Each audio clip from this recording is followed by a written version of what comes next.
जी हनुमानगढ़ से। प्रणाम महाराज जी, सादर चरण स्पर्श।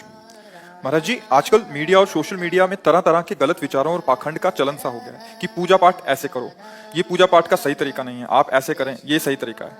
और चैनल और लोगों की अलग अलग विचारधाराएं, जिससे कि भ्रम पैदा होता है क्या सही है और क्या गलत है। और सबसे बड़ा धर्म संकट जब पैदा होता है, माता पिता इन सब कामों को करने का को कहते हैं कि सही मार्ग तो भजन मार्ग भगवत मार्ग है।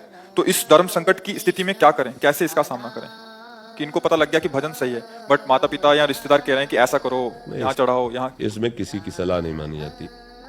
जाके प्रिय न राम भय देही, तजिए ताहि कोटि बैरि समझत जब परम शनि। तजेव पिता प्रहलाद विभीषण बंधु भरत महतारी, गुरुबल तजेव कंत ब्रज बनितन भेमुद मंगलकारी। देखो भैया, अंतर से जब भगवदानंद की अनुभूति नहीं होती, कि लोग नाटक करने लगते हैं, क्योंकि जिस मार्ग में चले उसमें तो चल नहीं पाए, अंदर के माल खजाना का पता चला नहीं, तो बचा बाहरी सुख। अब उसके लिए नौटंकी नाटक शुरू हो जाता है। अब ये बात तुम्हारी बुद्धि के परे की बात है, तो तुम जान पाते नहीं हो। ऐसे ऐसे बातें बोली जाती हैं, ऐसे ऐसे कि बहुत गुस्सा लगती है कि यार तुम अपना भी नाश कर रहे हो और अनुगामियों का भी नाश कर रहे हो। तुम्हारी पता कौन सी दुर्गति तुम्हें होगी। आप गए और औरों घालें जो को शत मार्ग प्रतिपालें। हम बैठे प्रवचन कर रहे हैं, तो आपके अंदर आस्था और श्रद्धा है। आप एक भाव लेके आए हो कि हमारे जीवन के सुधार के लिए एक महात्मा का संग मिला है, उसके वचन हमें सत प्रकाश दिखाएंगे, सतमार्ग दिखाएंगे। और हम छल भरा वचन बोले आपसे, कपट भरा, तो सबसे पहले दुर्गति हमारी होगी। आपकी तो हो ही जाएगी, क्योंकि कुसंग हो गया, गलत हो। इसीलिए बहुत थोड़ा सोच समझ के सत्संग सुनो। पहले किसी भी सत्संग में जाए, दूर बैठ के सुने कई बार, आचरण देखे, व्यवहार देखे, खूब अंदर से बाहर से जब टटोल ले कि हाँ बात केवल हरि की है, तो फिर बैठे, नहीं तो दूर रहे। तुमको खुद भरोसा नहीं उसका, और हमें भरोसा दिलाने चले हो। तुम्हें खुद राग का त्याग नहीं, हमें वैराग्य सिखाने चले हो। तुम्हें खुद हरि से अपनापन नहीं, हमें हरि से अपनापन कराने चले। बहुत कड़वा लगेगा ये बातें सबको, लेकिन हम आपको सत्य कह रहे हैं। लाखों में कोई विरला एक होता है जो सत मार्ग में चलने वाला होता है, लाखों में कोई विरला होता है। न राम, न कृष्ण, न हरि, न भगवान नाम, न भगवत मार्ग। ऐसे ऐसे रोगों से निवृत्ति हो जाती, ऐसे दुखों से तुम निवृत्त हो जाओगे। न थोड़ा भी तुम्हें ज्ञान नहीं है। हम कह रहे कोई भूखा है, कुत्ता भी हो तो उसको रोटी दे दो, तुम्हारा मंगल हो जाएगा। कोई बीमार पड़ा है, उसकी औषधि करा दो, भले पशु हो, मंगल हो जाएगा तुम्हारा। जैसे बने राम कृष्ण हरि नाम लो, तुम्हारा मंगल हो जाएगा। इन सब झूठे बकवासों से कुछ नहीं होने वाला है, कुछ नहीं। 1 टन तेल चढ़ाओ, भगवान से विमुख आचरण करो तो सुख मिल जाए, तो बता देना।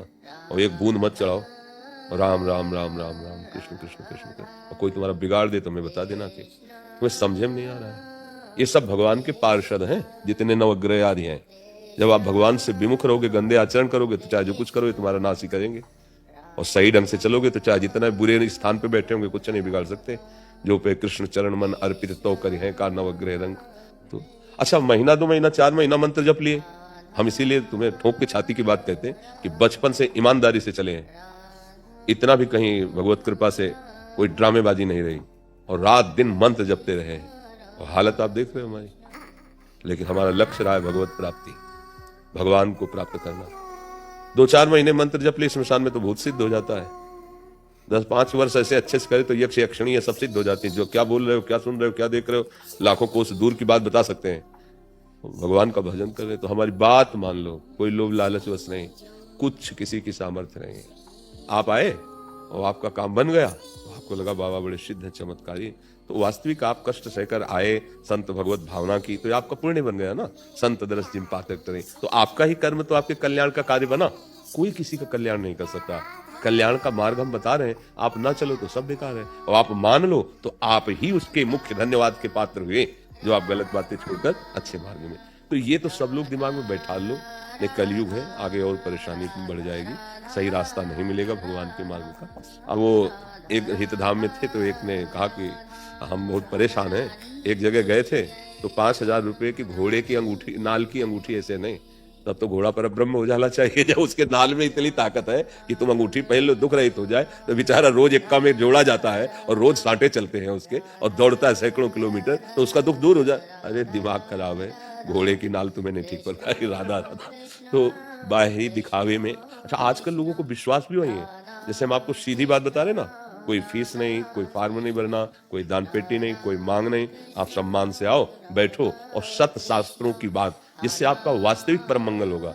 तो आपको लगता है यहाँ कोई जादूगिरी तो है नहीं, चमत्कार तो है नहीं, ये तो ऐसे प्रवचन करते रहते हैं। महर्षि इसमें एक समाधान चाहिए। जो संसार में, ये तो आपने भजन मार्ग की बात बता दी, जिनको भगवत प्राप्ति करनी है, जो संसार में फंसे हैं उनको तो बिल्कुल इस बात का ज्ञान नहीं कि भजन भी करना चाहिए। उनको तत्काल दुख आया और उसका निदान उनको चाहे कैसे भी मिले, तो इसलिए इस उद्देश्य से वो कहीं भी जाते हैं और वहां उसका निदान चाहते हैं। दुख का निदान नहीं मिल सकता, क्योंकि उसमें सामर्थ्य नहीं दुख निदान करने की। देखो, कोई भी जो दुख आता है वो पूर्व के पाप कर्म से आता है। अगर थोड़ा भी अध्यात्म जानते हो तो समझते हो कि पूर्व का पाप कर्म ही हमारे दुख का सृजन करता है। तो जब हम कहीं जाते हैं, तो जैसे तीर्थ गए या भगवान के मंदिर गए या सच्चे संतों का संग किया, तो उससे हमारे पूर्व पापों पर प्रहार होता है, वो क्षीण होते हैं, तो दुख मिटना प्रारंभ हो जाता है। और ऐसी जगह हम गए जहां हमारी और बुद्धि मलिन हो जाए, तो भला वो दुख कैसे। अब हो सकता है ऐसा संयोग कि आज 12 बजे से आपका वो दुख संपन्न होने वाला है और आप सुबह आप पहुंच गए और उनका जाओ ठीक हो जाओगे और आप ठीक हो गए। अब आपका विश्वास हो जाएगा कि अमुक व्यक्ति ने ठीक किया, बकाया ऐसा नहीं था। अगर 12 बजे तक तुम वहां नहीं पहुंचते तो अपने आप ठीक हो जाते, क्योंकि वो क्रम चल रहा है उसका। कोई किसी को दुखी या सुखी नहीं कर सकता, हमारे कर्म ही हमको सुखी दुखी करते। इसमें पक्का समझ लो, चाहे जहां भाग के चले जाओ। अगर एक व्यक्ति हमको ऐसा लाओ कि एक बार आशीर्वाद देने के बाद पूरा जीवन हो गया, उसने कभी दुख का मुंह नहीं देखा, कहीं से भी किसी का भी अनुयायी हो, एक व्यक्ति लाओ, तत्कालिक घटना, तत्कालिक वर्तमान दुख का शमन, तुक्का पुण्य का नहीं, एक आदमी हमें ले आओ पूरी सृष्टि में कि ये उनका आदमी है और जिस दिन से आशीर्वाद दिया बस करोड़पति बनता चला गया, सारी सुख सुविधाएं चरण चूम रही है। और कभी ये तो सब बहुत छोटी बात है। भगवान के अवतार दत्तात्रेय जी हैं, आपने सुना है? स्वयं भगवान के अवतार हैं दत्तात्रेय जी, और अवधूतों के गुरु हैं, परमहंसों के अवधूतों के गुरु हैं। और आराधना की शास्त्राबाहु अर्जुन है वंशी, आराधना करके प्रसन्न कर लिया और उनकी प्रसन्नता से उसको बहुत सी सिद्धियां प्राप्त हुई कि अब वो 88,000 वर्ष तक जवान रहकर विषयों का भोग किया। 88,000 वर्ष तक कोई भी वैभव उसके ऐश्वर्य की कमी नहीं थी, और बुद्धि भ्रष्ट हो गई, जमदग्नि जी का अपराध कर दिया, परशुराम के पिता, यहां तक कि हुआ क्या, सर्वनाश कर दिया। उन्हीं भगवान ने जो दत्तात्रेय जी के रूप में थे, वही परशुराम भगवान के ही तो अवतार है ना। कहा ललकार ललकार के पूरे वंश को काट काट के ऐसे पहाड़ लगा दिए उनके। आप समझो, दत्तात्रेय जी जैसे महायोगी का अवधूत का संग करके वो विषयी बना रहा, वो इतना नीच हरकत कर गया कि एक ब्रह्म ऋषि की हत्या कर दी। मतलब समझना पड़ेगा, दुख निवृत्ति सिद्धियों से भी नहीं होती, दुख निवृत्ति एकमात्र भगवान की प्राप्ति से होती है। जैसे केवट जब भगवान के चरण धो रहा है ना, तो भगवान बाद में देते हैं ना कुछ, तो कह रहा अब कछनाथ न सहे, अति आनंद उमगी अनुरागा, चरण सरोज पखारन लगा। तुम्हें तकलीफ है, शारीरिक समस्या, डॉक्टर के पास जाओ, क्योंकि वो भी प्रायश्चित होता है। पैसे देते हो, जाना होता है, दवाई खानी होती है, ऑपरेशन कराना होता है, जो पाप का प्रायश्चित हो रहा है, आप उसमें ठीक हो जाओगे, उसमें कोई संशय की बात नहीं। पर ये जो जादू टोना है, ये जो भस्म राख, और इससे नहीं होना, हमारी बात मान लो। हाँ, खूब अच्छे, मतलब अपने लोग क्या है, पूरा जीवन इसी में व्यतीत किया है ना।